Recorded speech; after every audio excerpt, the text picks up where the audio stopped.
I think we kind of discussed like there being one type of blackness. I think that's just toxic in itself. Thinking that creating these boxes for what blackness is for black people and who deems what black is. Like who has that authority to tell you what your blackness is, like how you define your blackness. Honestly, the first time I realized I was black was, I mean, like I always knew because in my family, like everyone is basically like lighter than me. So like they always made sure they knew, that I knew that I was very different from them. But like I didn't learn about the term like Afro-Latina, like you're also black until like college, like legit, because like no one talks about it and no one really like discusses like, oh, like this is where you come from and this is why you're this way or why you look a little different. Like Puerto Rican like stereotypically is like light skinned girl, kind of wavy hair, and like no, there's so many different like, you know, shades, colors, whatever. Like it's just not like talked about a lot. Do you think that was like symbolic of like your family, or do you think that was symbolic of like kind of like how America is? Both, honestly, because America is like that. Our family is very like even more strict with it because it's like, okay, well they don't believe that we're this, so we're just gonna act like we're this, and we're really not. You know what I mean? Like you can't act like you're white but you're not. You know, like it just doesn't work that way. And it's like when you have a family that constantly tells you like it's not okay to be black or it's not okay to look this way, and you have to like change yourself, it just becomes like a generational thing, you know? So like, Yeah, no, I mean, I could probably say the same thing. Like I definitely for the first time realized that I was like black, or that I had to basically, not to say that I realized that I was black, but like I had to choose a side almost. Because where I grew up in a suburban area, and the town that I lived in specifically in my suburban area was like 30-30 mix. Like everybody was, I mean everybody, but like 30% was white, 30% was black, 30% was Hispanic, and the other 10% was Asian. So if anything, the Asian was the outlier. So that was the group that had to claim their identity for themselves and really like stand out. But everybody else was just like, nah, we fucking with black shit, we fucking with white shit, like my playlist on my Apple Music, I got alternative rock, I got soca, I got hip hop, like I got everything, like I got bachata, like it's all there. I'm down to Frank Sinatra. Exactly what I'm saying, like it was literally all there. So like when I had to come here and basically like choose a side, like which group am I going to belong to? Because you see a lot of mixed race kids who have chose the white side, and people will look at them like, yo, what are you doing? Or even dark skinned kids, you'd be like, yo, like you good? Like you need help or something? Like you're in the wrong group. Yeah, you're in the wrong group. So I feel like especially in the climate that we live in now around race, that some of the people, especially living in suburban communities, don't have to make that big of a decision about who they want to be in their identity until they get to university.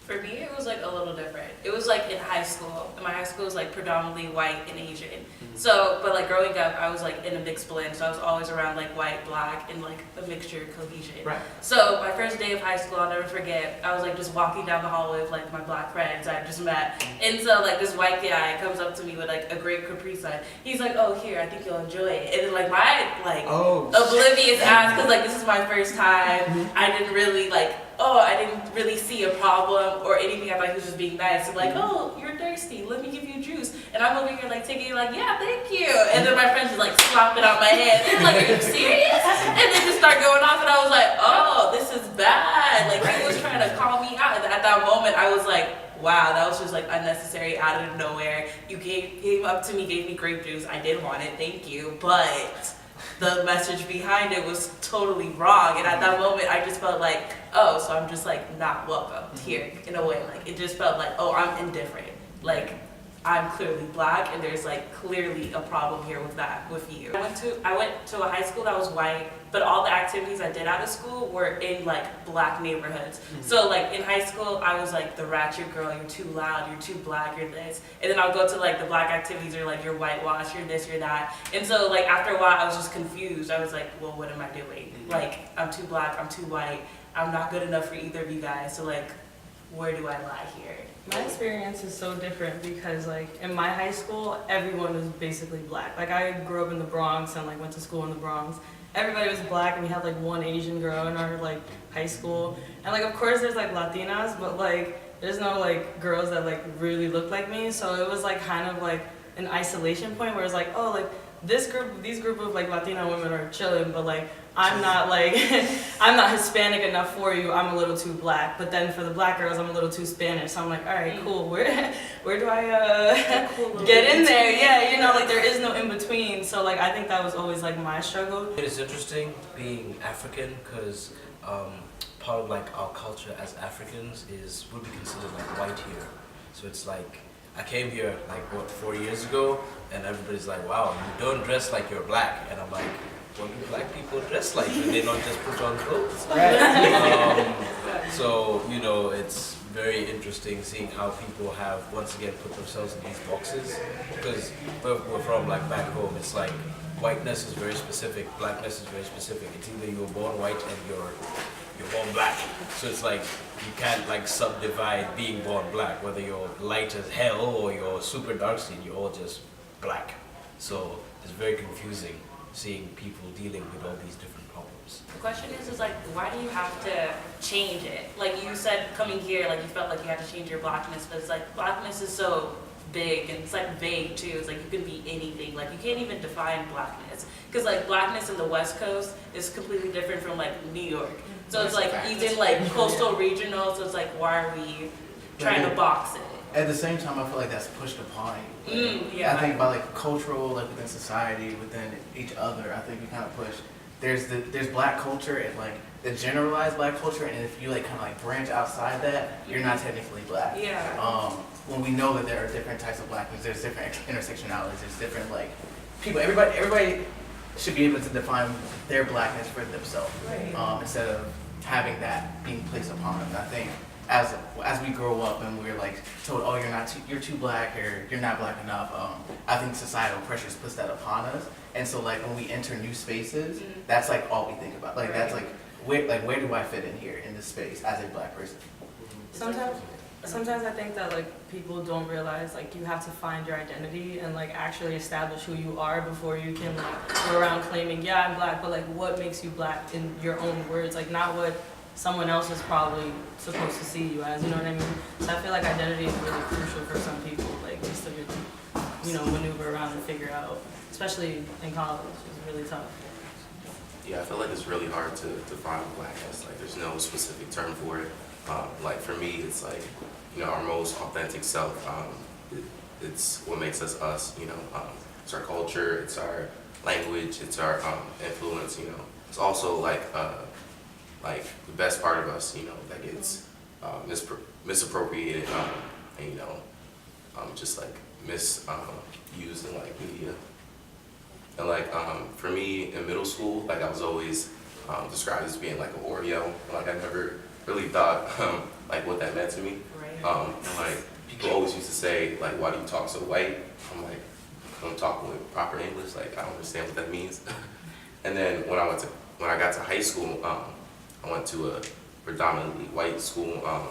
You know, people were snowboarding. And I wasn't really about that life yet, but you know, it was just a whole new experience to me. So like when I got to school, you know, I didn't feel like, you know, I was that different, but I, you know, also felt like I was completely different from the rest of them. You know, everyone had different experience. And, you know, I went to boarding school, so everyone came from different countries all around the world. But you know, there was still that presence of like, you know, racial discrimination. Like, you know, I was still different in some sense. One thing I'd like to point out, and like just like you commented, it's really funny that you say like, oh, everybody snowboards, bro. Like that's a white sport. It's like America puts you in all these like little boxes. Like, oh, this is a white sport.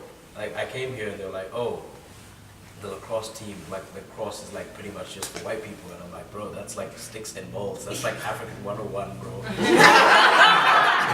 Why would black people not do this? Like, it's a white sport. And if you're black, you have to play football. Or you play basketball if you're tall. It's like, fat, bro. Like, what's going on? I think some of that has to do with like statistics. So like currently I'm taking a sport, race, media, diversity class, and like when we just laid out the statistics of sport, but sport by sport, and an ethnicity level, 75% of players in the NBA are black, 60% of players in the NFL are black. So like these sports, by the percentage, by statistics, we're like, oh, those are black sports because of the number of black people that play them. Do we do them better? Probably. Probably. But that's, you know, it's also like a fact-based thing. Like this is a black sport because so many black people play it, quote unquote. I also think it's like a privilege thing too. So when you look at like black people, like lacrosse is an expensive sport, hockey is an expensive sport. So you kind of, it's like it's a thing of access as well. Like I'm not like a basketball court. Most neighborhoods have a basketball court. Like to play football, all you need is a football. You don't really need a field. Like you can just play outside. Like those are things of access and ability. Like a hockey stick, you need hockey sticks, a puck, all that. Lacrosse, you need this. Like those sticks be $100. Like I wanted to play lacrosse my 9th grade. And I realized like how expensive it was. I was like, damn, there's really is a way to keep people out. So like not only is like the reason that's part of the reason why black people aren't entering these sports, because like that those shit's like expensive. Like The first thing I think about is like hair, because that's just like Yeah. that's like a go-to, because like no one can copy that, no one could ever. Yeah. These it's girls so could different. never. Absolutely. You could never box braid your hair and keep it like this. Like you could never.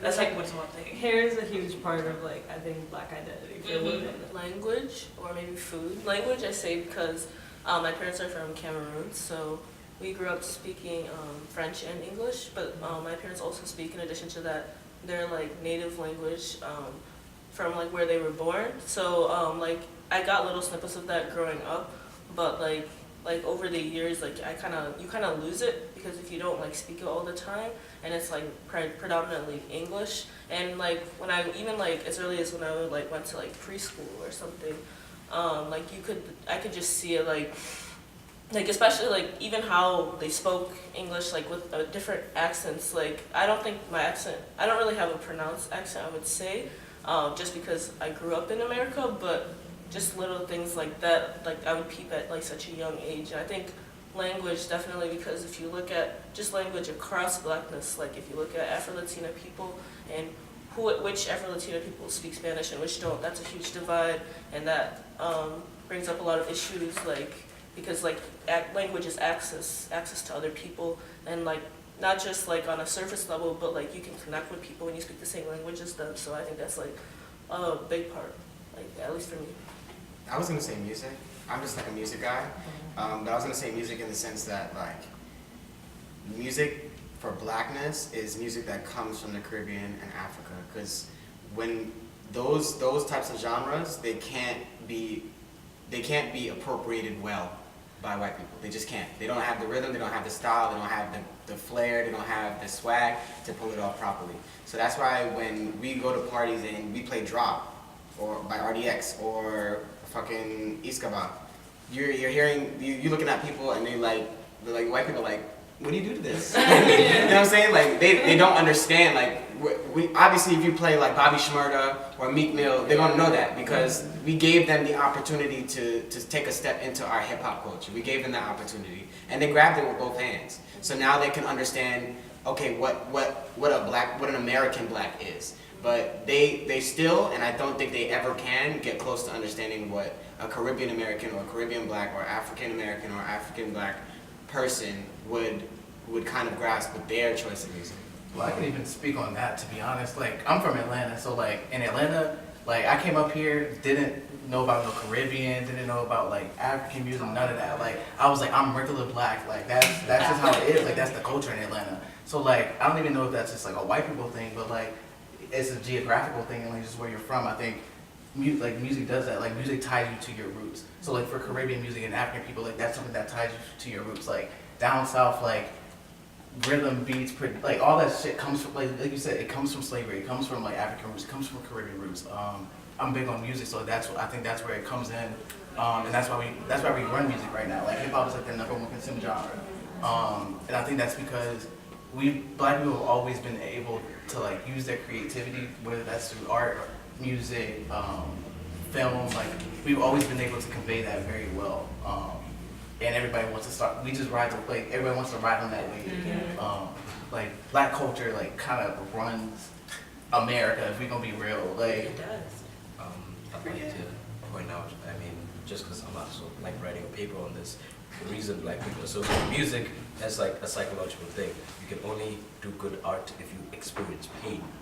Like art comes from pain, which is why black people have the best music, food, whatever. Like the art is pain. Like Caribbean music is good because they were slaves. Like hip hop is great because they were singing about economic oppression in New York. African music is great because we were colonized. But I mean, just going off on like the other, defining blackness is like extremely difficult because I mean here you get put in this box and like she said with her hair, but if you look at Africa as a whole, where all black people come from, it's the most genetically diverse continent.